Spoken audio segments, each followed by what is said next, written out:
Good morning students, कैसे हैं आप सभी। उम्मीद करता हूं आप सभी अपनी जगह पे, अपने घरों में, अपने परिवार के साथ खुश होंगे, स्वस्थ होंगे और सदा आपकी कुशलता की मनोकामना करता हुआ आपका अपना सिकंदर और ब्रॉय एक बार फिर आप सबका स्वागत करता है अपनी एसआर क्लासेस में।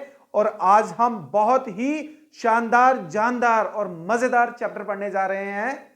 और इस चैप्टर के बारे में मैं आपको एक चीज बताना चाहूंगा कि इस चैप्टर से क्वेश्चन भी बड़े सारे आ जाते हैं बच्चों। ठीक है बच्चों, तो सबसे पहले, और ये एक ऐसा टॉपिक है जिसको पढ़ते हुए एक ऐसी ना इमेज बनी हुई है बच्चों के मन में कि पहले मैं आपको चैप्टर बता देता हूं, नहीं तो आप सरप्राइज रहेंगे, थोड़ा सा क्यूरियस रहेंगे कि पता नहीं क्या सर पढ़ाने जा रहे हैं। तो बच्चों सबसे पहले मैं आज आपको बताने जा रहा हूं उस चैप्टर का नाम। इस चैप्टर का एक पार्ट ऑलरेडी हम लोग डिस्कस कर चुके हैं और उस पार्ट का नाम है रिलेशन। तो आज जो मैं आप लोगों के साथ डिस्कस करने जा रहा हूं उस टॉपिक का मैं यहां पे नाम लिख रहा हूं और उस टॉपिक का नाम है फंक्शन। बच्चों फंक्शन एक बहुत ही इंटरेस्टिंग टॉपिक है। इस टॉपिक को हम दो पार्ट में डिवाइड करेंगे। सबसे पहले तो हम ये डिस्कस करेंगे कि फंक्शन की बेसिक डेफिनेशन है क्या, फंक्शन होता क्या है, रिलेशन और फंक्शन में डिफरेंस क्या है। बच्चों मैंने ये चैप्टर का नाम लिया और मैंने अभी थोड़ी देर पहले आपसे बात की थी कि इस चैप्टर की एक ऐसी इमेज बनी हुई है, बच्चे इसको मुश्किल मानते हैं। तो मेरी आज के इस वीडियो में ये कोशिश रहेगी कि वो जो एक मिसकंसेप्शन आप लोगों के माइंड में बनी हुई है, कुछ बच्चों के माइंड में ये बनी हुई है, वो क्या करते हैं, वो ऐसा सोचते हैं कि इसके कितने क्वेश्चन आएंगे, चलो यार इसको स्किप कर लेते हैं। तो अगर हम ऐसे धीरे धीरे करते हर उस डिफिकल्ट टॉपिक को स्किप करना शुरू कर देंगे तो धीरे धीरे सारा का सारा मैथ्स ही स्किप हो जाएगा बच्चों। तो ये चीज ध्यान रखना, हमें कोई भी चीज स्किप नहीं करनी है। तो मैं इसीलिए अपनी हर क्लास में कोशिश कर रहा हूं कि आपकी वो जो डिफिकल्टी थी, आपका जो डाउट था, उसको जितना हो सके उसको क्लियर कर सकूं बच्चों। तो चलिए आ जाते हैं हम इसकी बेसिक डेफिनेशन में। फंक्शन, सबसे पहले मैं थोड़ी सी रिकैप्चुलेशन दूंगा फंक्शन स्टार्ट करने से पहले रिलेशन की बच्चों, एक वेन डायग्राम की हेल्प से। जैसा कि मैंने आपको बताया था, रिलेशन क्या होता है, relation is just a subset of A cross B. Relation क्या है, ए क्रॉस बी का सबसेट है बच्चों। कभी कभी हमने देखा, मैं वेन डायग्राम से आपको एक्सप्लेन करता हूं बच्चों, और मैंने उस टॉपिक में भी आपको बता दिया था रिलेशन और फंक्शन का डिफरेंस। यहां फिर से अब हम थारोली पढ़ेंगे बच्चे। पहले मैं आपको डिफरेंस बताऊंगा, उसके बाद में आपको इसकी डेफिनेशन पे लेके जाऊंगा बच्चों। देखो बच्चों, मान लो मेरे पास एक सेट ए है, एक सेट बी है। सेट ए में हम एलिमेंट ले लेते हैं 1 2 3, सेट बी में हम ले लेते हैं 4 5 एंड 6। सेट ए में मैंने 1 2 3 ले लिया और इसमें 4 5 6 ले लिया। रिलेशन क्या है, सबसेट है ए क्रॉस बी का। मान लो हमने कोई रिलेशन के अंदर इस एलिमेंट को 1 को 5 के साथ कनेक्ट कर लिया, 3 को 6 के साथ कनेक्ट कर लिया, या 3 को मैंने 4 के साथ भी कनेक्ट कर लिया बच्चों। तो बेटा आप इसमें देख रहे हैं, इस रिलेशन में मेरे पास जो ऑर्डर्ड पेयर आ रहे हैं 1 और 5 आ रहा है, 3 और 4 आ रहा है और 3 और 6 आ रहा है बच्चों।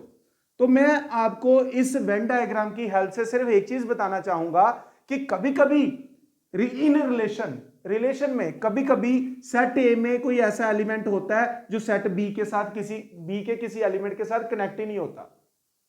कभी कभी सेट ए में कोई ऐसा एलिमेंट मिल जाता है जो सेट बी के एलिमेंट के साथ कनेक्ट ही नहीं होता। यह चीज फंक्शन में नहीं होगी। पहला डिफरेंस क्या है कि सेट ए में जितने भी एलिमेंट हैं सबकी एक इमेज बननी चाहिए। पहली बात बेटा, सेट ए के हर एक एलिमेंट को कनेक्ट होना पड़ेगा फंक्शन में। रिलेशन में नहीं हुआ कोई बात नहीं, वो कोई कंडीशन रही होगी। क्लियर है बेटा। ये दूसरी वेन डायग्राम में आपको एक चीज और बताना चाहूंगा कि मान लो मेरे पास एक सेट ए है, एक सेट बी है। ये भी रिलेशन ली है मैंने और ये भी मैं एक रिलेशन ले रहा हूं। मान लो यहां पर मेरे पास है 1 और 2, यहां है मेरे पास 3 4 5। मैंने 1 को इसके साथ कनेक्ट कर दिया, 1 को 4 के साथ भी कनेक्ट कर दिया और 2 को 5 के साथ कनेक्ट कर दिया। अब आप कहेंगे कि सर ये फंक्शन है। No, still it is not a function. मेरी दो बातें याद रखना बेटा। पहली बात कि सेट ए में जितने भी एलिमेंट हैं वो सब कनेक्ट होने चाहिए फंक्शन में, कोई खाली नहीं बचा होना चाहिए जैसे रिलेशन में बचा हुआ था। This is not a function, this is a relation. This is relation, ये रिलेशन है बच्चों। This is not a function, not a function, ये फंक्शन नहीं है, ये दोनों के दोनों फंक्शन नहीं है। मैंने ये एग्जांपल आपको पहले डिफरेंस बताना, पहले हम डिफरेंस देखेंगे यार दोनों में डिफरेंस है क्या। मैं स्टार्ट ही करता कि ये रही फंक्शन की डेफिनेशन, सेट ए के हर एक एलिमेंट को सेट बी के यूनिक एलिमेंट से कनेक्ट होना पड़ेगा, तो आप उसको समझने की थोड़ी कोशिश करते, बट यहां पर आपको पिक्चर सारी क्लियर हो गई, आपके माइंड में आ गया हाँ यार हमें पता चल गया कि रिलेशन क्या है और फंक्शन क्या है। दूसरी बात बेटा, दूसरी वेन डायग्राम से मैंने आपको यह बताया कि ठीक है अगर सेट ए के सारे एलिमेंट कनेक्ट हैं सेट बी के एलिमेंट के साथ, लेकिन ऐसा नहीं होना चाहिए, एक एलिमेंट की दो इमेजेस नहीं होनी चाहिए, ऐसा रिलेशन में होता है, ऐसा फंक्शन में बिल्कुल नहीं होता। तो बच्चों फंक्शन और रिलेशन का बेसिक डिफरेंस क्या है। इन रिलेशन कभी कभी हमारे पास कोई ऐसा एलिमेंट बच जाता है सेट ए में जो कनेक्ट ही नहीं होता, कभी कभी ऐसा भी होता है कि एक एलिमेंट की दो दो इमेजेस बन जाती हैं। ये दोनों चीजें जो रिलेशन में होती हैं वो फंक्शन में नहीं होती। This is the only difference between relation and function. अब हम आएंगे अपनी डेफिनेशन पे कि भाई फंक्शन की डेफिनेशन क्या है, फंक्शन की डेफिनेशन क्या है, फिर हम डिस्कस करेंगे टाइप्स ऑफ फंक्शन, फिर उसके बाद में आपको सबसे मजेदार चीज टाइप्स ऑफ फंक्शन के बाद मैं आपको समझाऊंगा डोमेन एंड रेंज कैसे कैलकुलेट किए जाते हैं, फिर कुछ स्टैंडर्ड फंक्शन के बारे में भी हम चर्चा करेंगे। तो सबसे पहले बेटा अ फंक्शन, मैं इसकी डेफिनेशन लिख रहा हूं, a function F from A to B, from A to B is a mapping, is a mapping, mapping are a rule which associate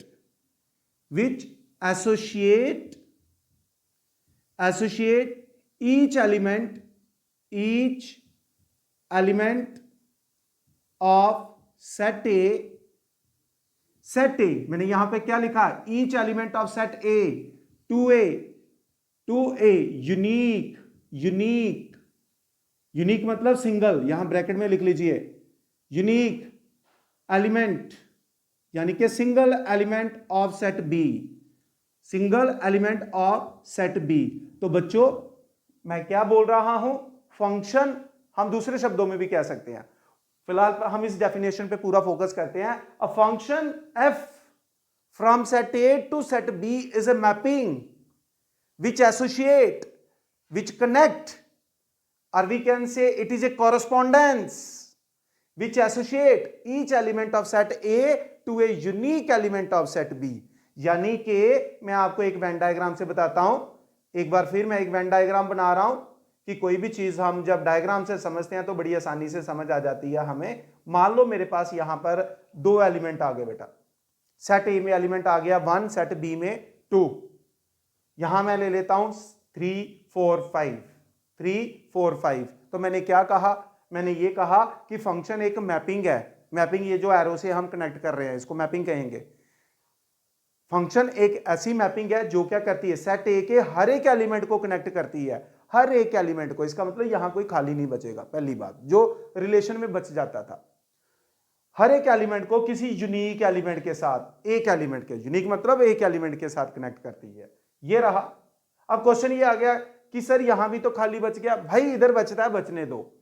वो जो दो चीजें मैंने बताई थी कि सेट ए का हर एक एलिमेंट कनेक्ट होना चाहिए, सेट ए का हर एक एलिमेंट किसी सेट बी के सिंगल एलिमेंट के साथ कनेक्ट होना चाहिए, हमें ये चीज देखनी है बेटा ये। So this is the definition of a function, हम इसको फंक्शन कहेंगे। मैं एक और ये डायग्राम बनाई, मैं एक और डायग्राम आपको बना देता हूं और थोड़ी सी और चर्चा हम इस पे करेंगे। मान लो ये मेरे पास एक सेट है, एक सेट मैं और ले लेता हूं, अ फंक्शन, मैं यहां पर सपोज करो एक ही एलिमेंट ले लेता हूं, ठीक है, यहां आप इधर ज्यादा ले लो, सपोज आप यहां पर 1 2 3 ले लो, सपोज 1 2 3, यहां पर हम एक एलिमेंट ले लेते हैं, यहां पर हम क्या कर लेते हैं, एक एलिमेंट ले लेते हैं। मान लो इसको मैंने इसके साथ कनेक्ट किया, इसको भी इसके साथ कनेक्ट किया और इसको भी इसके साथ कनेक्ट किया। जब भी आप कोई वेन डायग्राम देखें तो सबसे पहले आप क्या देखें, आप अपने दो डिफरेंस जो मेन बताए थे उन पॉइंट को सेटिस्फाई करके देखें। पहला पॉइंट ये कहता है कि सेट ए का हर एक एलिमेंट कनेक्ट होना चाहिए, ठीक है, कनेक्ट हो गया। आपका हर एक एलिमेंट सिंगल एलिमेंट के साथ कनेक्ट होना चाहिए। तो देखिए 1 की एक ही इमेज बनी हुई है 4, 2 की भी एक ही इमेज है 4, वो अलग बात है कि सबकी सेम बनी हुई है, वो फर्क नहीं पड़ता बच्चों। सो this is a function, this is a function, दोनों ही फंक्शन है बच्चों ये।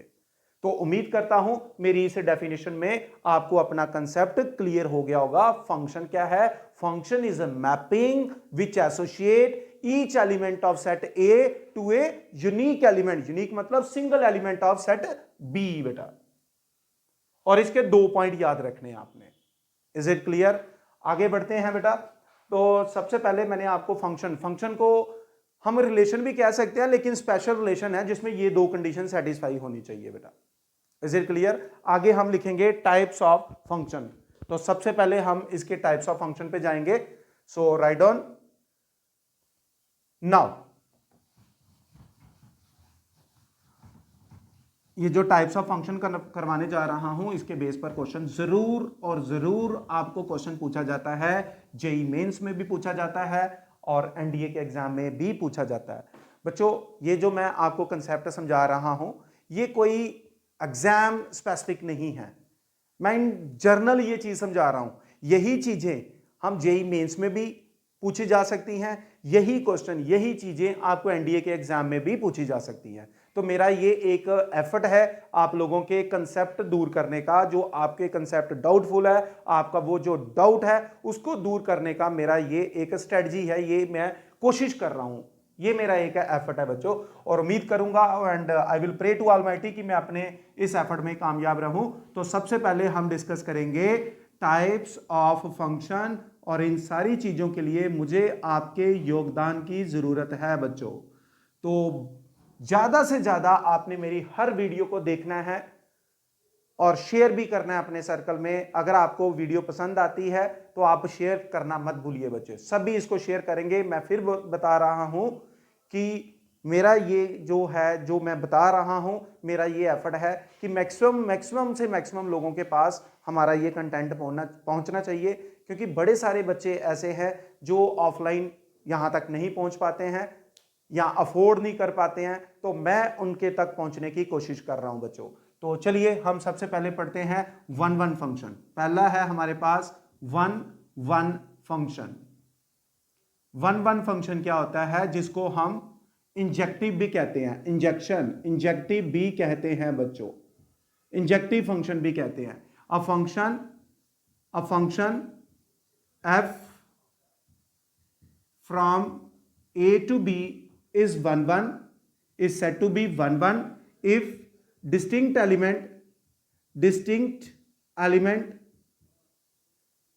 element of set A has distinct images,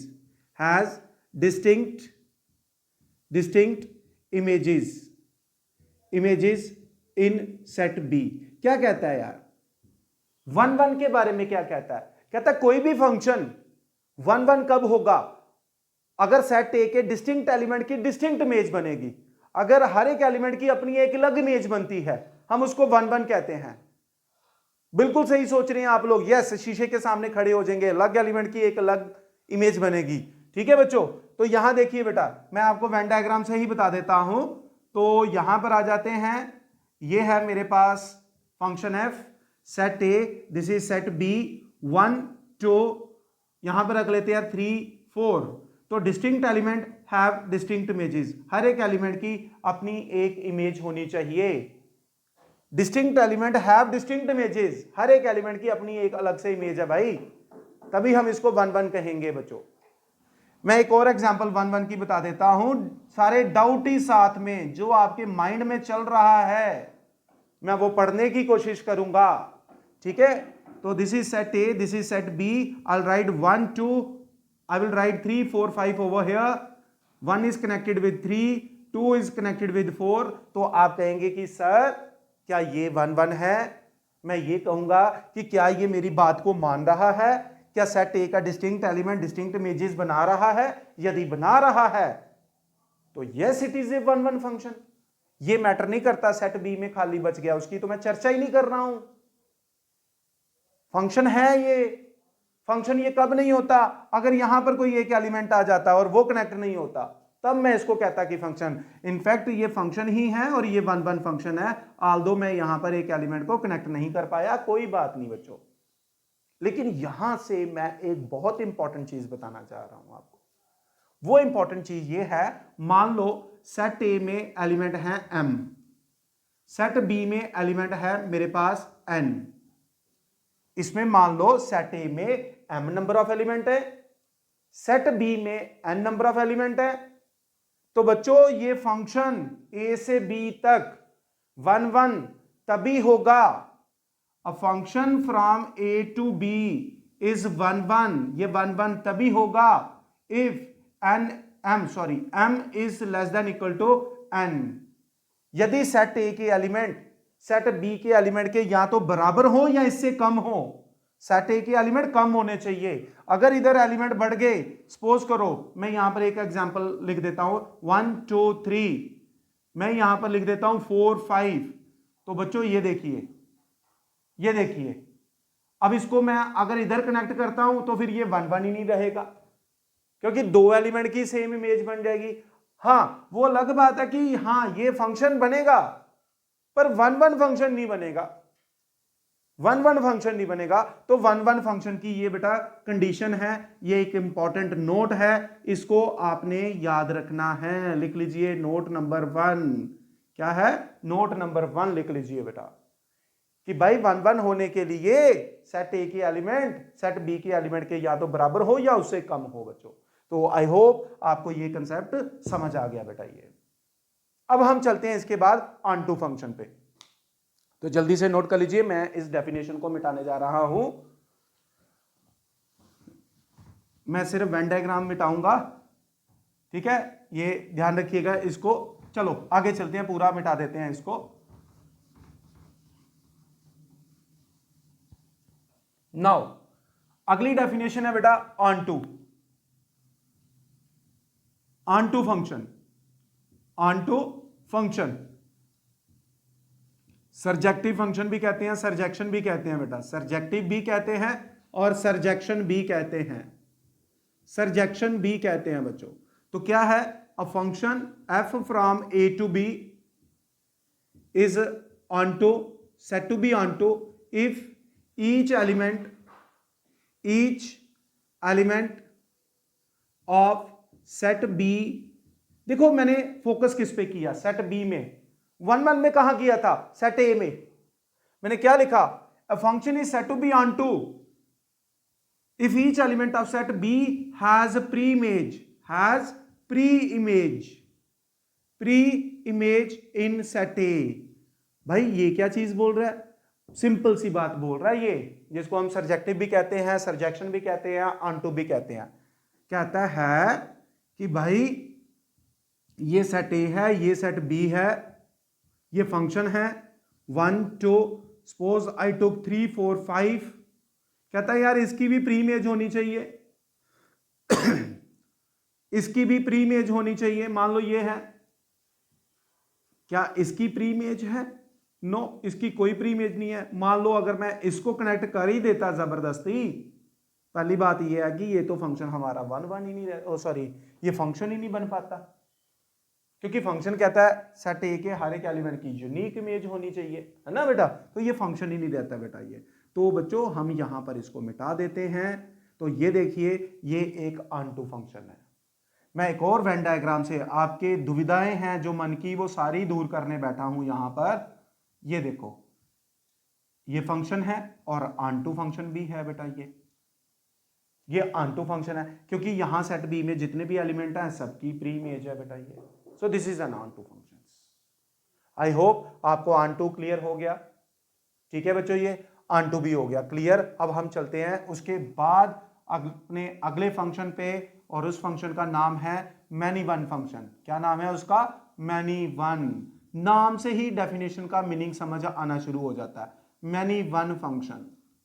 many one function का मतलब होता है डोमेन के बड़े सारे एलिमेंट एक सिंगल इमेज बना रहे हैं। जैसे ये रहा, ये ऑन2 भी है, ये मैनी वन भी है। क्लियर समझ आ गई? एक बेसिक सी एग्जांपल देता हूं। मान लो हम अपने घर के अंदर बैठे हैं, मैं हूं, मेरे पेरेंट्स हैं, ठीक है, मेरे भाई बहन हैं, हम सबको मान लो लग रही है प्यास, तो क्या करेंगे, हम सारे जाएंगे कहां, फ्रिज के पास पानी पीने के लिए, उसमें से पानी निकाल के पिएंगे, या जहां भी आप लोगों ने पानी रखा हुआ पीने के लिए वहां जाएंगे। आप भी जाएंगे, आपके पेरेंट्स भी जाएंगे, आपके भाई बहन भी जाएंगे। तो क्या हुआ, बड़े सारे डोमेन एक सिंगल इमेज बना रहे हैं, मैनी वन फंक्शन बना रहे हैं बच्चों। और एग्जांपल ले लेता हूं, स्कूल की एग्जांपल ले लेते हैं, हम अपने एसआर क्लासेस की एग्जांपल ले लेते हैं। बड़े सारे बच्चे, बहुत सारे बच्चे अलग अलग घरों से आकर यहां पर बैठ रहे हैं, तो क्या बना रहे हैं, ये मैनी वन फंक्शन बना रहे हैं। आप लोग भी तो अभी मेरे साथ मैनी वन फंक्शन बना रहे हो, बड़े सारे बच्चे वीडियोस देख रहे हैं मेरी, तो आप सबकी एक अलग एक सिंगल इमेज बन के आ रही है। मैं यहां पर सेट बी में बैठा हुआ हूं और बड़े सारे बच्चे इस वीडियो को देख रहे हैं, मैनी टू वन फंक्शन बना रहे हैं बच्चों। तो मैनी वन फंक्शन क्या हो गया, a function F from A to B is many one. Many one क्या है, बड़े सारे सेट ए के एलिमेंट एक सिंगल इमेज बना देते हैं, 1 2 3 4 5। ये देखिए मैनी टू वन फंक्शन बना दिया। क्लियर है? तो 1 1 भी हमने अपने पिछले मैंने हटा दिया हुआ, यहां से मिटाया था उसको मैंने। फिर उसके बाद मैंने 1 1 में मैंने आपको बताया distinct element must have distinct images. फिर ऑन2 में फोकस कहां किया, सेट बी पे। मैंने कहा कि भाई सेट बी के अंदर जितने भी एलिमेंट है उनकी प्री इमेज होनी चाहिए। अब कई बच्चे कहते हैं सर ना हो, भाई ना होगा तो उसको इनटू कहेंगे। जैसे मान लो मैं यहां पर एक एलिमेंट डाल देता हूं, अब ये ऑन2 नहीं रहा क्योंकि सेट बी के सारे एलिमेंट की प्री इमेज होनी चाहिए। अब ये क्या बन गया, ये इनटू बन गया बच्चों। ये क्या बन गया, इनटू बन गया। तो लास्ट में हमारे पास एक फंक्शन आ जाता है इनटू फंक्शन। इनटू फंक्शन, और इनटू फंक्शन में क्या कहता है, if a function f from a to b is into if there is one or more than one element in set B which do not have pre-image. If there is one or more than one element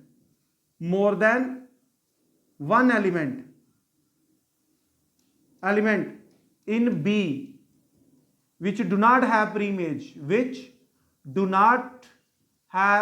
pre-image, जिसकी कोई pre image नहीं होगी बच्चों। जैसे ये आ गया, into function आ गया।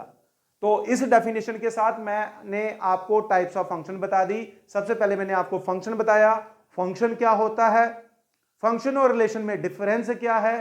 फिर उसके बाद टाइप्स ऑफ फंक्शन में 4 बेसिक डेफिनेशंस मैंने आपको बताई हैं, जिसमें पहला था। फिर उसके बाद हम स्टैंडर्ड फंक्शन भी पढ़ेंगे, वो भी धीरे धीरे हमने पढ़ते जाना है सारे टाइप्स ऑफ फंक्शन। सबसे पहले मैंने आपको बताया 1 1 फंक्शन क्या होता है, distinct element must have distinct images. फिर उसके बाद मैंने आपको ऑन2 फंक्शन बताया। ऑन2 जब बताया तो मैंने कहा कि यार बी पे कंसंट्रेट करो कि बी में जितने भी एलिमेंट हैं सबकी प्री इमेज होनी चाहिए। दूसरा फिर मैंने आपको बता दिया, तीसरा फंक्शन हम मैनी वन पे चले गए कि बड़े सारे डोमेन एक सिंगल इमेज बना रहे हैं भाई, और आप एग्जांपल हैं इसकी, ठीक है, तो ये चीज ध्यान रखना। फिर उसके बाद इनटू फंक्शन बता दिया। क्लियर है? रिलेशन फंक्शन का क्लियर है? तो रिलेशन और फंक्शन का डिफरेंस एक बार आप और मेरे दोनों की एग्जांपल लेते हुए एक बार फिर बता देता हूं बच्चों। मान लो आप लोग सेट ए में हैं, मैं सेट बी में हूं, तो ए से बी क्या बन रही है, फंक्शन। ए से बी क्या बना रहे हैं, फंक्शन, क्योंकि आप बहुत सारे हो, एक सिंगल इमेज बन रही है और मेरी आवाज आप सब तक पहुंच रही है। हम एक रिलेशन बना रहे हैं, एक रिलेशन डेवलप हो रही है बच्चे। आई होप इस एग्जाम्पल के साथ अब आपका ये जो डाउट था पूरी तरह से क्लियर हो गया। अब हम पढ़ेंगे पहले बेटा कुछ स्टैंडर्ड फंक्शन। स्टैंडर्ड फंक्शन हमारे पास बहुत सारे हैं, कुछ फंक्शंस मैं लेकर आपको मेन टॉपिक पे लेके जाऊंगा जो आज का है, that is the domain and range of a function. किस तरह से फाइंड आउट करने हैं, क्योंकि आपने देखा हमारे जो दो मेन एग्जाम हैं, चाहे वो जेई का एग्जाम हो जाता है, चाहे वो एनडीए का एग्जाम हो जाता है, तो उसमें डोमेन रेंज पूछा जाता है। और डोमेन और रेंज एक ऐसा टॉपिक है जहां पर बच्चे, बड़े से बड़े बच्चे भी थोड़ा सा डर जाते हैं। डर इसलिए जाते हैं बिकॉज लैक ऑफ कंसेप्ट। तो मैंने जो अपनी पिछली वीडियो में वेवी कर्व मेथड बनाया था, आपको बताया था, आपको एक्सप्लेन किया था, एग्जाम्पल भी डिस्कस की थी, उसका इस्तेमाल भी हम इस डोमेन रेंज वाले कंसेप्ट में डिस्कस करेंगे बच्चों। तो जल्दी से आप एक बार इसको रीडिंग ले लीजिए, फिर उसके बाद मैं स्टार्ट करने जा रहा हूं कुछ स्टैंडर्ड फंक्शन के साथ।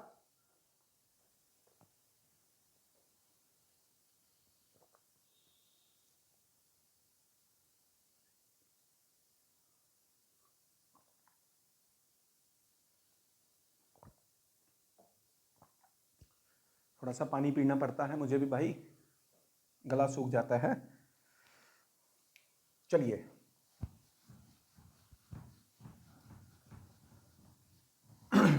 मैं बच्चों स्टैंडर्ड फंक्शंस हमारे पास हैं बहुत सारे, वो डिस्कस करने हैं। कुछ ऐसे फंक्शंस हैं जो आप लोग सुनते भी नहीं हैं। क्वेश्चन जब अचानक कॉम्पिटिटिव एग्जाम में आ जाता है तो हम घबराते हैं उस केस में।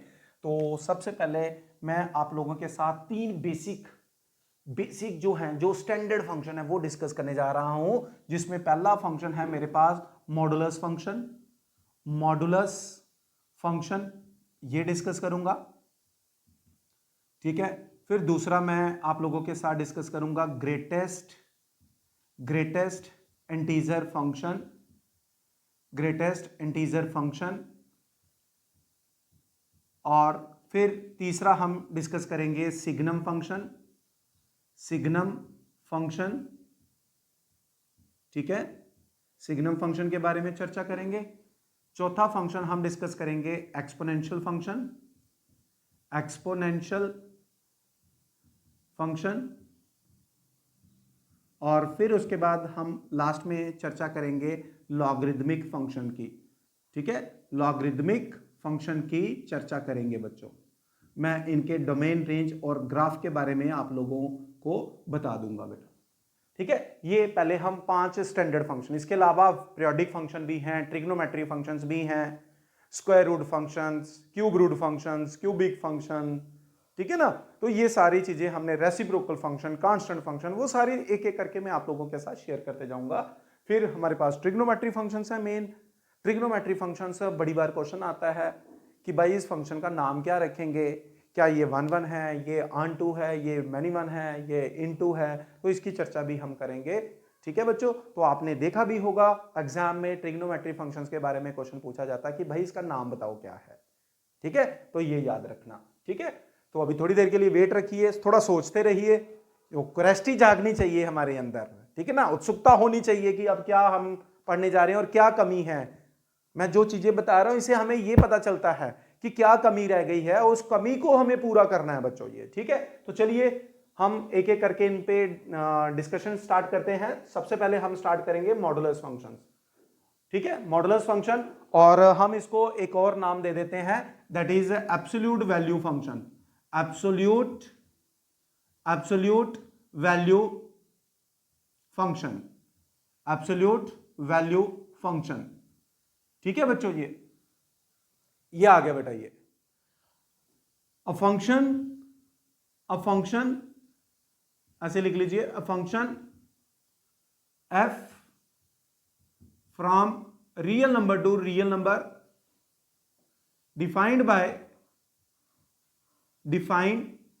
Bye F of X is equal to mod of X. ये इसका सिंबल है, दो वर्टिकल लाइंस में इसको लिखते हैं। अब वर्टिकल लाइंस में बड़ी सारी चीजें आप इसमें मैथमेटिक्स में देखेंगे, हम डिटर्मिनेंट का सिंबल भी डालते हैं। कंप्लेक्स नंबर में भी मॉडुलस का यही सिंबल आता है, वो मैग्नीट्यूड आ जाता है, वेक्टर में भी आता है इसका, ठीक है। तो अलग अलग वीडियोस में हम जैसे जैसे वो चीजें आएंगी हम उसको डिस्कस करेंगे बेटा। फिलहाल हम यहां पर आ जाते हैं। तो आप सब जानते हो मॉडुलस फंक्शन को हम लिखते कैसे हैं, x greater than equal to 0 minus X when x is less than 0. This is your modulus function. Mod x को हम दो तरह से डिफाइन करते हैं बच्चों। ये mod X is equal to X and minus X when X is greater than equal to 0, when X is less than 0। आपने देखा, मान लो हम लिखते हैं मॉड ऑफ 3 किसी भी रियल नंबर पे। जब हम इसके रियल नंबर की बात करते हैं तो उसकी एब्सोल्यूट वैल्यू के बारे में लिखते हैं हम लोग, उसकी पॉजिटिव वैल्यू। मॉड क्या करता है? मॉड के पास एक ऐसी शक्ति, हम ये सोचते हैं कि यार ये सबको पॉजिटिव करते जाता है। ये सबको पॉजिटिव अपनी डेफिनेशन की वजह से कर रहा है।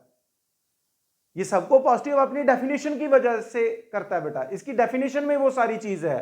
तो जब हमने 3 लिया, जब हमने क्या किया, x3 ले लिया, तो x3 क्या है? एक पॉजिटिव नंबर है, तो ऑब्वियसली है मॉड x को हम क्या लिख रहे हैं? That is x। इसका मतलब मॉड ऑफ 3 किसके इक्वल आ गया? That is a 3। बट जब आपने x ले लिया -3, जब आपने x क्या ले लिया? -3, नेगेटिव नंबर लिया, पर मॉड क्या करता है? मॉड तो पॉजिटिव करता है, तो ये भी पॉजिटिव नंबर है और ये भी पॉजिटिव नंबर है बच्चों। जब आप है ही पॉजिटिव, जब आपने ये लिया -3, तो मॉड ऑफ -3 किसके इक्वल हो गया? माइनस, क्योंकि मॉड क्या करता है? मॉड के पास जो आउटपुट आ रही है वो क्या आ रही है? पॉजिटिव ही आ रही है आउटपुट। तो पॉजिटिव आउटपुट आ रही है, तो हम क्या कर रहे हैं यहां पर? -3, तो माइनस माइनस क्या हो गया? +3 हो गया बेटा। ये इसकी आउटपुट को पॉजिटिव करने के लिए यहां पे माइनस आया हुआ है बेटा। ये मेरी बात समझे बच्चे? ये चीज इज इट क्लियर? तो ये रहा मॉड ऑफ -3 इज +3। इसके पास क्या पावर है? ये इसकी डेफिनेशन में ही इसके पास पावर थी बेटा, इसकी डेफिनेशन ही इसकी पावर है बेटा। ये तो ये चीज ध्यान रखना, mod of -3 is equal to +3 इस तरह से हो रहा है, इस तरह से हो रहा है, क्योंकि ये भी पॉजिटिव नंबर है और ये भी पॉजिटिव नंबर ही है बेटा। ये माइनस ऑफ एक्स, क्लियर है बेटा? ये अब आप ये देख रहे हो, अब हम इसके ग्राफ की और इसके डोमेन रेंज की बात करते हैं। तो देखिए जरा, आपने क्या किया? 3 का मॉड लिया, वो भी 3 आ गया, -3 का मॉड लिया तो वो भी आ गया। इसका मतलब है इस फंक्शन का जो डोमेन है, इस फंक्शन का जो डोमेन है वो क्या है? Set of all real numbers. लेकिन जो इसकी रेंज है, अब डोमेन और रेंज क्या होता है? डोमेन और रेंज क्या होता है, ठीक है, वो मैं आपको बता देता हूं। डोमेन वो वैल्यू है जिसको पुट करने पर, या इनपुट कह लीजिए, हमें फंक्शन की एक डिफाइंड वैल्यू मिले। तो हम जब डोमेन रेंज इन 3-4 डेफिनेशन के बाद स्टार्ट करने जा रहे हैं, वहां मैं आपको बताऊंगा कि डोमेन और रेंज का एक्चुअल मीनिंग क्या होता है। तो डोमेन वो इनपुट होती है, वो वैल्यू हमें पुट करनी होती है, वो रियल नंबर होते हैं जिसको फंक्शन में पुट करने पर हम परेशानी में ना आए। अब मैथमेटिक्स में 2 परेशानी है, एक इन्फिनिटी वाली और एक योटा वाली। इसकी अलग से हम चर्चा करेंगे। तो इसका डोमेन क्या हुआ? इस फंक्शन में मुझे कोई प्रॉब्लम नहीं आ रही है, तो डोमेन क्या हो गया? Set of all real number. तो लेकिन इसकी जो रेंज है वो क्या आ गई? 0 से +∞। क्या आ गई? 0 से +∞। रेंज क्या होती है? आउटपुट, यानी कि हम उसको ऑर्डिनेट कहेंगे ये। तो अब इसका ग्राफ कैसे बना बच्चों? The graph of this function, modulus function, is this one. This is the graph of modulus function. Mod function का ग्राफ हमेशा वी शेप में होता है बच्चों, याद रखना, वी फॉर विक्ट्री। अगर मान लो ये मॉड फंक्शन मेरे पास कुछ इस तरह से आ जाता है, f of x is equal to mod of x -1। अब मैं इसका ये जो वर्टेक्स दिख रहा है इसको शिफ्टिंग भी बता देता हूं। ये अगर ये मॉड ऑफ x -1 है, तो सर क्या इसका ग्राफ चेंज हो जाएगा? बिल्कुल नहीं चेंज होगा। इसका ग्राफ अपनी शेप नहीं छोड़ेगा v। हाँ, इसमें क्या होगा? थोड़ा सा ये शिफ्ट होगा बच्चों। ये कहां चले जाएगा? x -1 है तो इसको अब y0 यहां आएगा, यानी कि ये 1 पर चला जाएगा बेटा। ये दिस इज द ग्राफ। तो इसका मतलब सर ये हुआ मॉड ऑफ x +1 हुआ तो वो -1 पे आ जाएगा। बिल्कुल बच्चों, ये यहां पर आ जाएगा बेटा इसका ग्राफ। डॉटेड इसलिए डाला है डिफरेंशिएट करने के लिए कि ये x +1 मॉड का ग्राफ है और ये मॉड ऑफ x -1 का ग्राफ है, और कुछ नहीं है। नहीं तो आप इसको रेगुलर लाइन ही, कंटिन्यूअस लाइन ही डाल दो बच्चों। ये रहा बेटा, ये चीजें भी हमें सीखनी है। तो मॉडुलस फंक्शन के बारे में मैंने आपको बताया।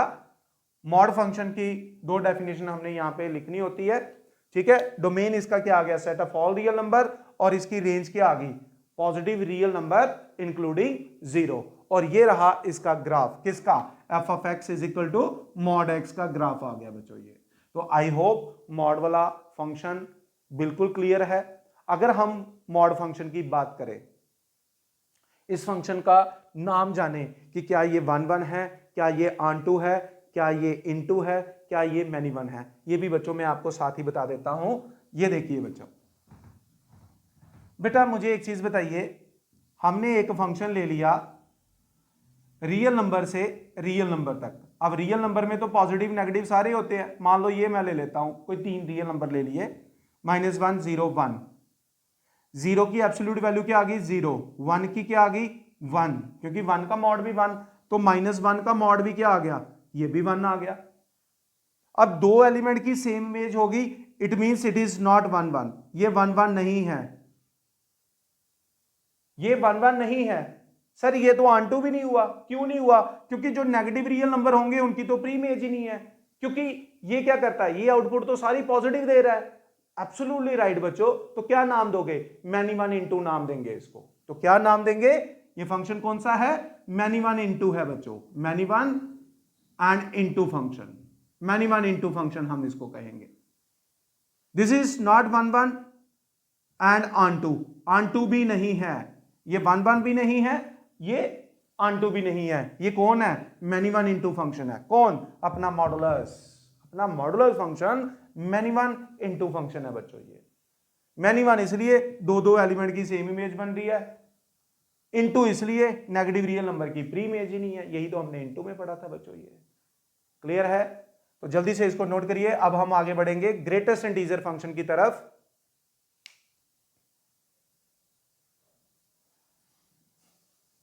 अपनी अपनी कॉपी पे इसको नोट करेंगे सभी, और याद रखेंगे ये सारी चीजें जो एग्जाम में पूछी जाती हैं। तो अब मैं इसको मिटा रहा हूं और इसके बाद हम थोड़ा सा आगे बढ़ेंगे।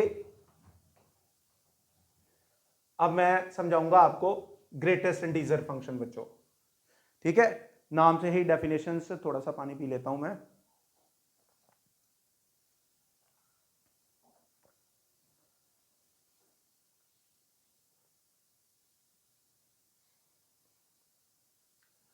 आगे बढ़ते हैं। Greatest integer function, greatest integer function,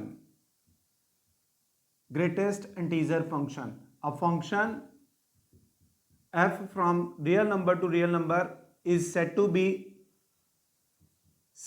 be greatest integer function GIF if ये ग्रेटेस्ट इंटीजर फंक्शन का सिंबल है, ठीक है, less than equal to x, where x belongs to r।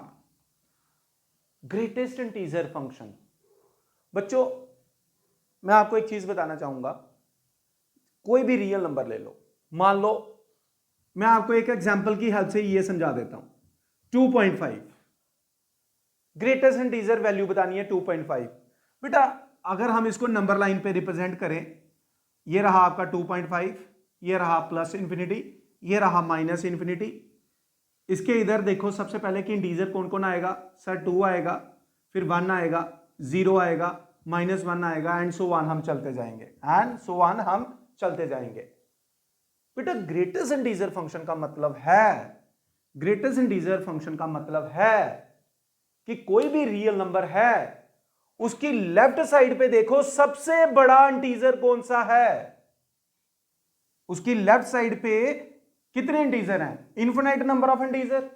अब उन इनफिनाइट नंबर ऑफ इंटीजर में सबसे बड़ा कौन है, सर 2 है, तो इसकी ग्रेटेस्ट इंटीजर वैल्यू 2 आ गई, इसकी ग्रेटेस्ट इंटीजर वैल्यू कितनी आ गई, 2 आ गई। तो 2.6 की क्या होगी, सर वो भी 2 होगी, तो 2.000000001 इसकी क्या होगी सर, वो भी 2 होगी। सर 2.999999 ये लिखते चलिए, इसकी क्या होगी, बेटा वो भी 2 होगी। ओके सर हमें एक, अच्छा सर एक चीज और बता दो, 2 की क्या होगी, तो बेटा 2 की भी 2 होगी, वो वहां पे लिखा हुआ है, एक्स कोई भी रियल नंबर है, इंटीजर भी हो जाएगा। तो इसका मतलब सर हमने कंक्लूजन निकाल लिया कि 2 से लेकर और 3 से पहले तक का तो हमें पता नहीं होता ना, पर 3 से छोटी वैल्यू जितनी भी हैं, कितनी है, infinite number of real numbers, sir उन सबकी ग्रेटेस्ट इंटीजर वैल्यू 2 है। बिल्कुल है बच्चों। तो सर इसका मतलब 3 मिलाते हुए और 4 से छोटे जितने भी रियल नंबर हैं उन सबकी ग्रेटेस्ट इंटीजर वैल्यू क्या है बेटा? 3 है। तो 4 को मिलाते हुए और 5 से छोटे जितने भी रियल नंबर है सबकी ग्रेटेस्ट इंटीजर वैल्यू क्या है? 4 है। सर जरा थोड़ा सा और बता दीजिए, 0 और 1 के बीच में सबकी 0, -1 और 0 के बीच में सबकी -1। ओके सर, इसका मतलब हो गया 0.9 की वैल्यू आ गई 0, लेकिन यदि ये -0.9 है तो इसकी वैल्यू आएगी सर -1 आएगी। बिल्कुल एब्सोल्युटली राइट बच्चों। तो अब यहां पर आप क्या देख रहे हैं? डोमेन क्या आ गया इसका बच्चों? डोमेन आ गया set of all real numbers. लेकिन बच्चों जो इसकी रेंज आ रही है वो सिर्फ और सिर्फ इंटीजर्स आ रही है, चाहे वो पॉजिटिव इंटीजर है चाहे वो नेगेटिव इंटीजर है। तो इस फंक्शन में हमने देखा डोमेन क्या है? All real number. रेंज क्या है? Integers only. अब जरा इस फंक्शन को याद रखना, ग्रेटेस्ट इंटीजर फंक्शन, और हम इसको स्टेप फंक्शन भी कहते हैं, फ्लोर फंक्शन भी कहते हैं। ध्यान रखिएगा क्यों कहते हैं, अभी मैं आपको वो पर्दा उठाने जा रहा हूं। जरा इसका ग्राफ चेक करते हैं बच्चों। ये देखिए बेटा, ग्राफ कैसे प्लॉट किया जाता है। इनपुट को एक्स एक्सिस पर और आउटपुट यानी कि जिसको ऑर्डिनेट, जिसको वाई कहते हैं, that is plotted on Y. बच्चों 0 और 1 के बीच में 0 और ये 1 ले लेते हैं, ये 2 ले लेते हैं, ये 3 ले लेते हैं, ये 4 ले लेते हैं, ये -1, this is -2, -3, this is +1, this is +2, y +3, this is -1, this is -2, this is -3। तो एक ग्राफ हम यहां पे बना लेते हैं, कार्टेशियन प्लेन, इसमें प्लॉट करते हैं। 0 और 1 के बीच में जितने भी रियल नंबर हैं उन सबकी वैल्यू, उन सबका y क्या आया? 0 आया। तो सर ये वाला पॉइंट तो इसी पे आ गया। 1 को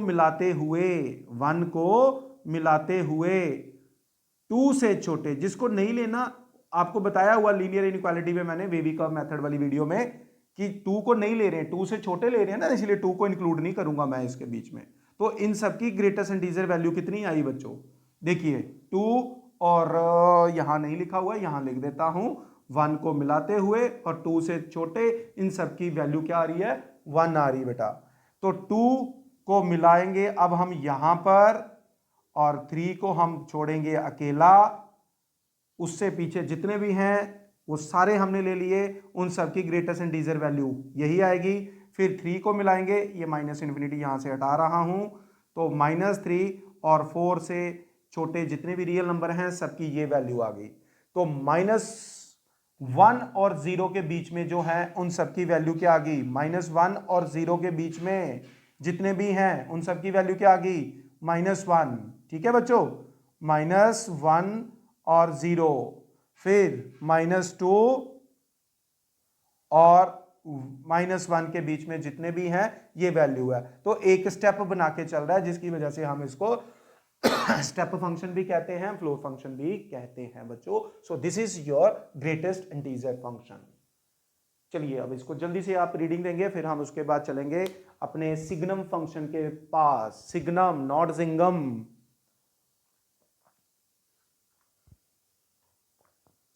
जल्दी से इसको नोट कर लीजिए जरा आप, और एक बार रीडिंग दीजिए एब्सोल्यूट फंक्शन यानी कि मॉडुलस फंक्शन और अपने ग्रेटेस्ट इंटीजर फंक्शन को, और इसके बाद हम आगे बढ़ रहे हैं। फिर हम डिस्कस करेंगे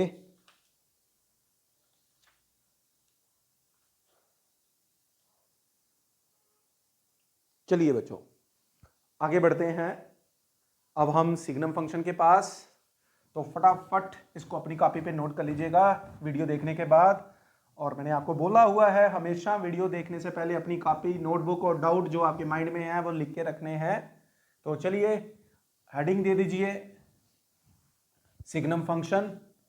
फटाफट इसको एक्सप्लेन करते हैं, ज़्यादा टाइम नहीं लगेगा यहाँ पे। सिग्नम फंक्शन, ठीक है, not Singham, a function f from real number to real number is signum, set to B signum, जैसी मर्जी डेफिनेशन से जाके लिख लीजिए, ठीक है। एफ ऑफ एक्स ये रहा सिग्नम फंक्शन, इसको रीडिफाइन करते हैं तो ये आ जाएगा 1 when x is greater than 0, this is 0 at x equal to 0, -1 when x is less than 1। ये रहा इसकी रीडेफिनेशन। हम कोई भी वैल्यू ले ले बच्चों, सपोज मैं ले लेता हूं 2, तो 2 की एब्सोल्यूट वैल्यू क्या होगी, 2/2 दैट इज इक्वल टू 1। हम 3 ले ले तो 3 की एब्सोल्यूट वैल्यू 3/3, तो आंसर क्या आ गया बच्चों 1। मतलब मैं कुछ भी पुट करूं मेरा आंसर क्या आ रहा है 1 आ रहा है। अगर मैं पॉजिटिव पुट कर रहा हूं, अगर नेगेटिव पुट करता -2 पुट करता तो -2 का मॉड क्या आ गया आपके पास, दैट इज ए +2, लेकिन नीचे क्या आया -2 होने की वजह से क्या बन गया, दिस इज -1। और 0 की एब्सोल्यूट वैल्यू क्या आ जाएगी 0, तो 0 पे 0, तो इसका मतलब सर इसकी रेंज में सिर्फ 3 ही एलिमेंट आएंगे, बिल्कुल। तो डोमेन क्या हुआ, ऑल रियल नंबर्स।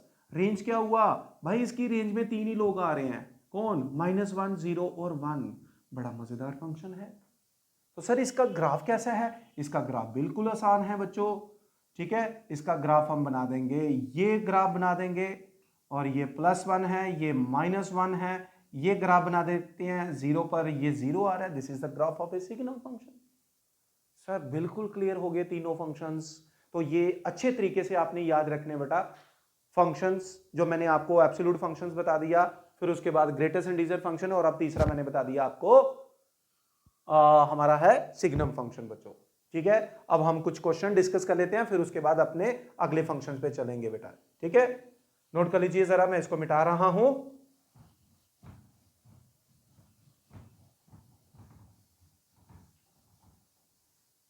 अब हम आते हैं, फिर उसके बाद मैंने कुछ और फंक्शन अभी डिस्कस करने बाकी हैं, जिसमें से एक्सपोनेंशियल है। अभी मेरी एक और वीडियो बाकी है फंक्शंस की बच्चे, ठीक है। सबसे पहले हम एक्सपोनेंशियल, लॉगरिथमिक, पीरियोडिक फंक्शंस और कुछ और फंक्शन आप लोगों के साथ डिस्कस करेंगे, चर्चा करेंगे, खासकर पीरियोडिक फंक्शन की, क्योंकि उस पर क्वेश्चन आया हुआ है, फिर आ सकता है बच्चों, ठीक है। तो चलिए सबसे, हाँ बीच में एक फ्रैक्शन फंक्शन भी आप लोगों के साथ शेयर करूंगा। आज मैं अपने इस टॉपिक में कुछ बहुत ही गंभीर चीज जो है एग्जाम में आती है उसके बारे में चर्चा करूंगा। ये बोला था मैंने चैप्टर स्टार्ट करने से पहले, तो अब वो वक्त आ गया है। ध्यान से बच्चों इस पे फोकस करेंगे, डरेंगे नहीं, इसमें डरने वाली कोई भी चीज नहीं है। जब हम कोई चीज करते हैं हमें यह पता होना चाहिए कि हमें क्या नहीं करना। सबसे पहला पॉइंट, डोमेन रेंज सॉल्व करने से पहले अपने दिमाग में एक चीज रखना कि मुझे किन चीजों से प्रॉब्लम है, हो सकती है या होगी अपने फंक्शन में। बच्चों मैथमेटिक्स में दो चीजें, एक इंफिनिटी और एक आयोटा, यानी कि स्क्वायर रूट ऑफ -1, इनसे बचना है हमें क्या करना है, इनसे बचना है हमें, इन दोनों चीजों के होने से अपने फंक्शन को बचाना है। ये वायरस है, इसे ये नहीं होने देना अपने फंक्शन को। अब डोमेन क्या है, हम उस पर बात करते हैं। Domain is a set of those real numbers for which function gives us defined answer. Domain वो वैल्यू होती है जिसको फंक्शन में पुट करने पर फंक्शन को कोई दिक्कत ना आए, और डोमेन पुट करने पर, यानी कि डोमेन मतलब इनपुट, डोमेन पुट करने पर हमारा एक फ्रूटफुल आंसर निकले, एक रियल आंसर निकले। वो जो आंसर निकले हम उसको रेंज कहते हैं बच्चों। ये तो input is called domain and output is called range. छोटे से क्वेश्चन से मैं शुरुआत करता हूं। सपोज करो मैं एक क्वेश्चन ले लेता हूं, फाइंड डोमेन। फाइंड डोमेन, ध्यान से देखिएगा बच्चों, डोमेन ऑफ द फॉलोइंग, ठीक है। पहला मैंने एक फंक्शन ले लिया f of x is equal to suppose x + 2। बच्चों पहली बात यह है कि इंफिनिटी और योटा बनाने से बचना हमें। जैसे ही हमें कोई क्वेश्चन आता है कि आप इसका डोमेन बताएं या इसकी रेंज बताएं। पहले ये चेक करो कि ये दो प्रॉब्लम तो नहीं हो सकती हमारे फंक्शन को। ये कब होगी? जब आपका function P by Q form में रैशनल फंक्शन होगा, पी बाई क्यू फॉर्म में होगा, वो तो है ही नहीं है। और ये कब प्रॉब्लम होगी? जब आपका फंक्शन स्क्वायर रूट में होगा। सर वो भी नहीं है, तो क्या सर हमारे फंक्शन को कोई प्रॉब्लम नहीं है? कोई प्रॉब्लम नहीं है बच्चों। तो इसका मतलब इस फंक्शन का डोमेन क्या हो गया? इस फंक्शन का जो डोमेन हो गया वो हो गया ऑल रियल नंबर, कि भाई कोई भी रियल नंबर पुट कर दो, इसको कोई प्रॉब्लम नहीं है। बड़ा शक्तिशाली फंक्शन है ये, जो मर्जी आ जाए कोई दिक्कत नहीं आएगी, हम डोमेन बता लेंगे। चेंज करते हैं सर, इसकी शक्ल चेंज करिए थोड़ी सी, इसको आप ना 1 में करके बता दो जरा। अब चलो दोनों शक्लों में लाएंगे इसको। अब ये क्या आ गया? इस फॉर्म में आ गया भाई, पी बाई क्यू फॉर्म में आ गया। इसका मतलब इसको इन्फिनिटी होने से बचाना होगा मुझे। अब ये मेरा कर्तव्य है कि मैं इसको बचाऊं बच्चों। फॉर रियल वैल्यूज भाई इसका डिनोमिनेटर 0 नहीं होने देना। क्यों? क्योंकि जैसे ही इसका डिनोमिनेटर 0 हो गया, 1//0 इंफिनिटी बन जाएगा। और वो 0 कैसे होगा? सर जब आप x-2 पुट करोगे, मैं करूंगा ही नहीं। x-2 पुट करने पर यदि ये इंफिनिटी बनता है तो मैं करूंगा ही नहीं। तो सर बस बात खत्म। इसका डोमेन क्या बन गया? इसका डोमेन बन गया sir set of all real number excluding -2।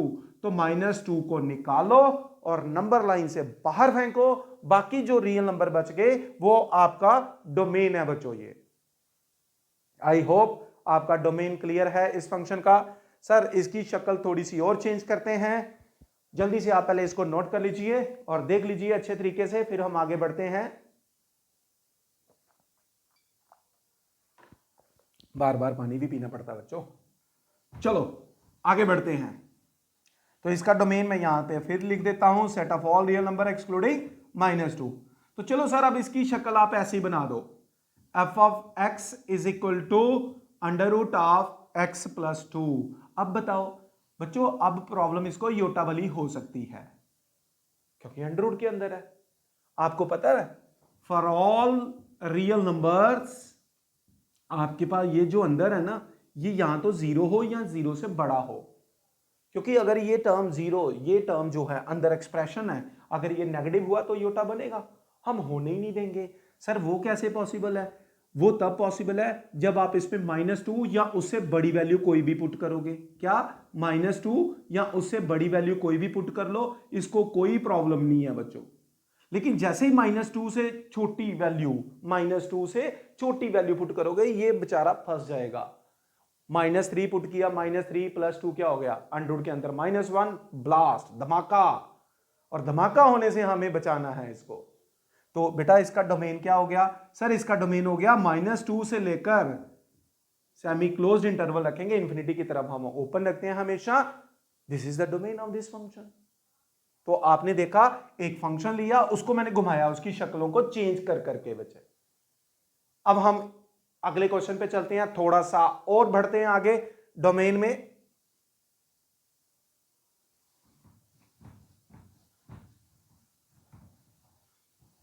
Sir थोड़ा सा कोई और मुश्किल सा क्वेश्चन ले लीजिए, थोड़ा सा मजा आएगा। चलो बच्चों मुश्किल ले लेते हैं।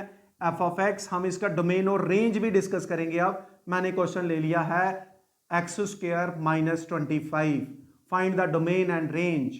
आप इसका डोमेन और रेंज बताइए। डोमेन एंड रेंज हम दोनों बताएंगे बच्चों, डोमेन भी बताएंगे और इसकी रेंज भी बताएंगे। पहली बात बेटा, पहले देखो फंक्शन में प्रॉब्लम क्या है। सर इसमें प्रॉब्लम योटा वाली है, इन्फिनिटी वाली तो हो नहीं सकती क्योंकि ये p बाई क्यू फॉर्म में है ही नहीं है। न्यूमरेटर और डिनोमिनेटर में दोनों में रैशनल एक्सप्रेशन होना चाहिए, जो नहीं है। तो for real values x² - 25 should be greater than equal to 0। Let's factorise और बुलाओ फटाफट अपने वेवी कर्व वाले कंसेप्ट को अपने माइंड से वापस।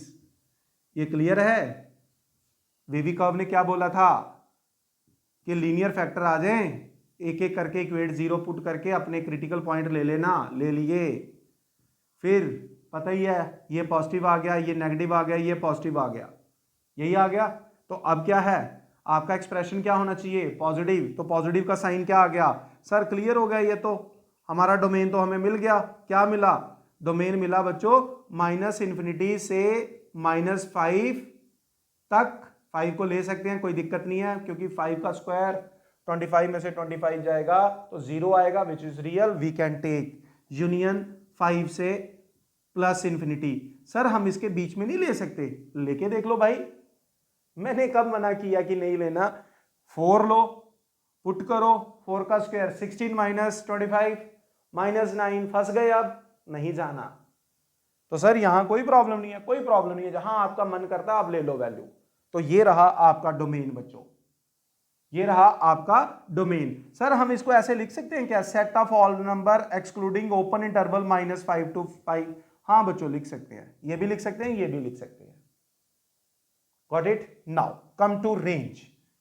रेंज फाइंड आउट करनी है बच्चों। वैसे तो डोमेन पुट करके जो आंसर आएगा उसको रेंज कहेंगे। तो डोमेन अगर मैं इसमें सपोज 5 से ही शुरू करूं पुट करना, तो 5 25 बन गया, 25 में से 25 0 आ गया, -5 भी पुट करूंगा तब भी 0 आएगा। तो अगर मैं इसकी रेंज की बात करूं तो वो बनेगी 0 से +∞, 0 से +∞, क्योंकि डोमेन ही हमारा क्या है, बहुत बड़ा डोमेन है। तो जब बहुत बड़ा डोमेन होगा तो बहुत बड़ी रेंज आएगी बच्चों ये। So this is the domain and this is the range of this function. Clear है बच्चों। एक और क्वेश्चन ले लेते हैं, इसी को घुमा लेते हैं थोड़ा सा। f(x) इज इक्वल टू, अगर इसको मैं घुमाते हुए 25 - x² कर दूं तो डोमेन क्या होगा। फिर से वही वैल्यू हम लिखेंगे, फॉर रियल वैल्यूज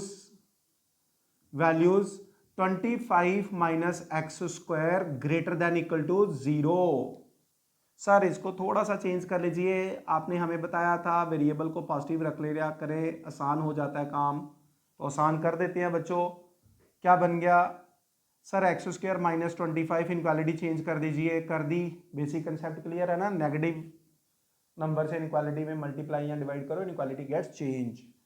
सर ये हो गया x + 5 x - 5, बिल्कुल हो गया बच्चों, लेस देन इक्वल टू 0। तो वी कर्व में ये एक्सप्रेशन नेगेटिव कहाँ आ रहा है सर, इसकी रेंज तो बन गई सॉरी इसका मतलब इसका जो डोमेन यहां लिख रहा हूं बच्चों, सर इसका डोमेन -5 से +5 है।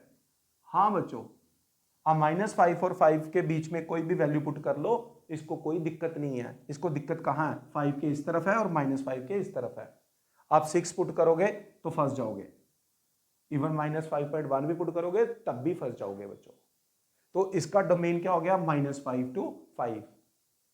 तो रेंज क्या होगी बच्चों, रेंज इसकी आ जाएगी, रेंज आ जाएगी 0 से 5। रेंज कैसे आ जाएगी, 0 से 5। रेंज सॉल्व कैसे करते हैं, बेसिकली रेंज सॉल्व करने के लिए क्या करना होता है बेटा, लेट कर लेना था y इज इक्वल टू जो आपका फंक्शन हो 25 - x²। रेंज के लिए क्या करना है मैं यहां पे आपको बता देता हूं। फॉर रेंज आपने क्या करना, लेट कर लेना y को, आपका वो जो फंक्शन दिया होगा 25 - x², यही था ना। आपको रेंज कैलकुलेट करना भी सिखा देता हूं, क्योंकि जब हमारे पास ऑब्जेक्टिव होगा हम डायरेक्ट डोमेन पुट करके देखेंगे कि रेंज क्या आ रही है। बट जब हमारा स्कूल में पेपर आ रहा है तो वहां कैसे लिखना है, let y is equal to 25 - x² and try to solve the value of x in terms of y। तो हम क्या करते हैं सर, y² क्या आ गया 25 - x², तो x² क्या आ गया सर 25 - y² आ गया। तो व्हाट इज x आ गया आपके पास 25 - y² आ गया। तो हमें बेसिकली क्या करना है, हमें रेंज सॉल्व करनी है अब इसकी। तो मैंने क्या कहा, रेंज के लिए आपने जो भी फंक्शन दिया होगा उसको y लेट कर लेना है और फिर x की वैल्यू सॉल्व करनी है इन terms of y। Know what is x lie between -5 to +5, ठीक है, इसके बीच में हमारे पास लाई करती है बेटा ये। अब इसको भी अगर मैं सॉल्व करूं, for real values 25 - y² should be greater than equal to 0. Same here, y square minus 25 less than equal to 0. इसका मतलब y भी सर इसमें आ रहा है, -5 और 5 के बीच में आ रहा है, ठीक है, -5 और 5 के बीच में आ रहा है। बेटा मुझे एक चीज बताओ, ये जो एक्सप्रेशन है ये हमेशा क्या होना चाहिए, ग्रेटर देन इक्वल टू 0 होना चाहिए, नहीं तो नॉट डिफाइन होगा ना होगा बच्चे। ये अब y कहता है यार इसके और y हमारा -5 से 5 के बीच में लाई कर रहा है, लेकिन इसमें से मेरी रेंज कौन सी है, ये कोडोमेन होगा। मेरी रेंज क्या है, अब इस एक्सप्रेशन को देखो जो आपने x से सॉल्व किया हुआ है, ये डिफाइन कब बनेगा, जब ये टर्म क्या होगी, पॉजिटिव होगी, और ये टर्म पॉजिटिव कब होगी, ये टर्म पॉजिटिव 0 और 5 के बीच में वैल्यूज आएंगी बच्चों। ये वो कह रहा है ना कि आपके पास ये वाला वैल्यू क्या आनी चाहिए, पॉजिटिव आनी चाहिए, और y कहां लाई कर रहा है, -5 से +5, तो ये पॉजिटिव तभी बनेगा जब मेरे पास y की वैल्यू क्या होगी, 0 से 5 होगी बेटा। सो दिस इज माई रेंज, ये मेरी रेंज है बताइए। तो ये रहा हमारे पास डोमेन और रेंज का कंसेप्ट बच्चों ये। सो जल्दी से एक बार आप इसको नोट कर लीजिए, इसके बाद हम आगे बढ़ेंगे।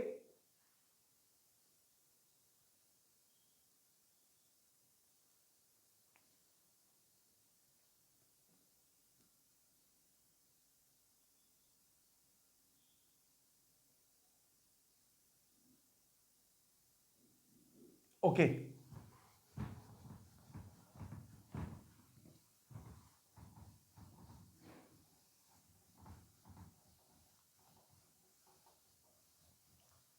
तो बच्चों हमने आज जो अभी तक डिस्कस किया है वो डिस्कस किया हमने, फंक्शन क्या होता है, फंक्शन के और रिलेशन के बीच में डिफरेंस क्या है ये डिस्कस किया। फिर उसके बाद टाइप्स ऑफ फंक्शन में मैंने पहले बेसिक फंक्शन डिस्कस किए जिसमें 1 1 था, जिसको इंजेक्टिव भी कहते हैं, फिर onto, many one, into discuss किया। फिर उसके बाद हमने डिस्कस किया इसमें क्या, इसके बाद हमने डिस्कस किया कुछ स्टैंडर्ड फंक्शन थे, वो 3 ही डिस्कस किए हालांकि एक मैंने मॉडुलस डिस्कस किया, एक मैंने ग्रेटेस्ट इंटीजर फंक्शन डिस्कस किया, और एक मैंने डिस्कस किया आपके साथ सिग्नम फंक्शन। फिर उसके बाद कुछ मैंने आप लोगों के साथ डोमेन और रेंज के कंसेप्ट डिस्कस किए बेटा ये, ठीक है बच्चे। ये अब हम आगे बढ़ते हैं, एक और क्वेश्चन डिस्कस कर लेते हैं। Find the domain of the following, domain of first f of x is equal to 1 upon under root x plus mod of x। एक ये ले लेते हैं और एक ले लेते हैं f of x is equal to 1 upon under root of x minus mod of x। तो जल्दी से आप लोग इसका डोमेन बता सकते हैं तो कमेंट बॉक्स में लिख देना, ठीक है, शाबाश। Domain of this function generally check करो, ये कुछ क्वेश्चन हैं जो हमें कॉम्पिटिटिव एग्जाम में आते हैं बच्चों, ठीक है। 2 मैं आपको बता दूंगा, 2 आप लोगों के लिए छोड़ दूंगा ताकि आप भी इसको कोशिश करें बेटा। ये बड़े इंपॉर्टेंट क्वेश्चन है, आ जाते हैं बेटा ये। तो ये 4 क्वेश्चन है, अच्छी तरह से इसको ध्यान में रखना है आप लोगों ने। फोर्थ है f of x is equal to 1 upon under root of x minus greatest integer functions. बच्चों यहां पे आ जाते हैं, इस फंक्शन में 2 प्रॉब्लम है, ये इन्फिनिटी भी बन सकता है, ये अयोटा भी बन सकता है। पहली बात ये है कि हम इसमें x 0 नहीं पुट कर सकते, x शुड नॉट बी 0, क्योंकि 0 पुट करेंगे तो इन्फिनिटी बनेगा। पहले पॉजिटिव रियल नंबर पुट करके देखो, अगर मैं 1 करूं, 2 करूं, 3 करूं, 4 करूं तो हमें कोई प्रॉब्लम नहीं आ रही है। लेकिन अगर मैं -1 करूं, -1 करता हूं तो मैं फंस जाता हूं, -2 करता हूं तो फंस जाता हूं। तो इसका मतलब मुझे नेगेटिव रियल नंबर पर सब पे प्रॉब्लम आ रही है। मान लो मैं -2.1 भी पुट करता हूं, -2.1 ये तो चलो उसको प्लस करेगा, लेकिन प्लस और माइनस दोनों कटने की वजह से फिर क्या हो जाएगा, नीचे 0 बचेगा। तो सर क्लियर हो गया, इसका डोमेन क्या हो गया, इसका डोमेन क्या हो गया बच्चों, क्या नहीं पुट कर, इसका डोमेन हो गया पॉजिटिव रियल नंबर ओनली, 0 भी नहीं आएगा बच्चों ये। This is the domain of this function. Sir इसका क्या होगा, बेटा पहली बात है कि एक्स इसमें भी नहीं आएगा, जीरो, जीरो तो पुट नहीं कर सकते। अगर हम नेगेटिव वैल्यू लेते हैं, suppose negative real number, -2 put किया तो सर ये तो सारा नेगेटिव हो जाएगा। पॉजिटिव पुट करोगे तो भी फंसोगे, पॉजिटिव से भी फंस रहे हैं, नेगेटिव से भी फंस रहे हैं। सर इसका डोमेन हुआ क्या फिर? दोबारा देखो, 2 पुट करूं तो 2 में से 2 0, -2 पुट करूं तो अयोटा -4 बन रहा है। आगे कुआं पीछे खाई, तो क्या हुआ इसका डोमेन? डोमेन इसका हो गया नॉट डिफाइंड, नॉट डिफाइंड। भाई इसका डोमेन है ही नहीं है, ये डिफाइंड ही नहीं है फंक्शन। जब आ ही नहीं कोई रहा, ना जीरो आ रहा है, ना पॉजिटिव रियल नंबर आ रहे हैं, ना नेगेटिव आ रहे हैं, तो डोमेन नॉट डिफाइंड लिख देते हैं। इसके बारे में बताइए क्या होगा? जीरो तो पुट नहीं कर सकते, ओके, जीरो की ग्रेटेस्ट इंटीजर वैल्यू। अगर हम पॉजिटिव ले लें तो कोई प्रॉब्लम नहीं है, नेगेटिव ले लो, -3.1 ले लो, -3.1 की ग्रेटेस्ट इंटीजर वैल्यू क्या आएगी? सर -4 आएगी। क्या आएगी? -4 आएगी। -3.1 की ग्रेटेस्ट इंटीजर वैल्यू क्या आएगी? -4 आएगी। तो ये -4 हो गया, ये -3.1 ले लिया, तो सर ये तो सारा नेगेटिव हो जाएगा, बिल्कुल हो जाएगा। तो इसका डोमेन क्या हुआ? जीरो भी नहीं लेना, नेगेटिव नहीं लेना। सर पॉजिटिव ले सकते हैं, ले सकते हैं। तो इसका डोमेन क्या हो गया बच्चों? इसका डोमेन भी हो गया हमारे पास positive real number only, excluding zero. That's it. फिर उसके बाद हम इसके पास पहुंच जाते हैं। हाँ, मैंने आपको कहा था कि ये आपने करना है, तो मैं इस क्वेश्चन पे लिख देता हूं एक होमवर्क। थोड़ा सा आप भी माथापच्ची करिए इस पे होमवर्क, और मुझे कमेंट बॉक्स में आप लोग इसका, अब एक नई चीज शुरू करूंगा, वीडियो के अंत में जो चैप्टर हम डिस्कस कर रहे होंगे उस चैप्टर से रिलेटेड एक या क्वेश्चन आपको दिया करूंगा, ताकि आप कमेंट बॉक्स में जाकर उसका आंसर लिखें। सो बच्चों, हमने जितना भी पढ़ा है उम्मीद करता हूं कि आपको समझ आया होगा, और ये वीडियो को मैक्सिमम से मैक्सिमम बच्चों के साथ शेयर करें। हर बार बोलता हूं, इस बार भी बोल रहा हूं, हर बार बोलूंगा बच्चों। तो आज हम इसको अभी इतना ही रख रहे हैं। अपनी अगली वीडियो में मैंने अभी फंक्शन को और भी डिस्कस करना है। वो जो वीडियो है उसमें मैंने बड़े इंपॉर्टेंट टॉपिक है, मैंने ऑलरेडी आपको बताया है, जैसे कि पीरियोडिक फंक्शन है, एक्सपोनेंशियल और लॉगरिथमिक फंक्शन है, पेंडिंग रह गए हैं, ठीक है। तो वो सारी चीजें हमने डिस्कस करनी है। अभी डोमेन रेंज के क्वेश्चन कुछ और आप लोगों के साथ शेयर करूंगा बच्चों ये। So thank you very much, God bless you all. एक बार फिर आपका अपना Sikandar Oberoi, bye bye, take care, God bless you all. जय हिंद, जय भारत बच्चों।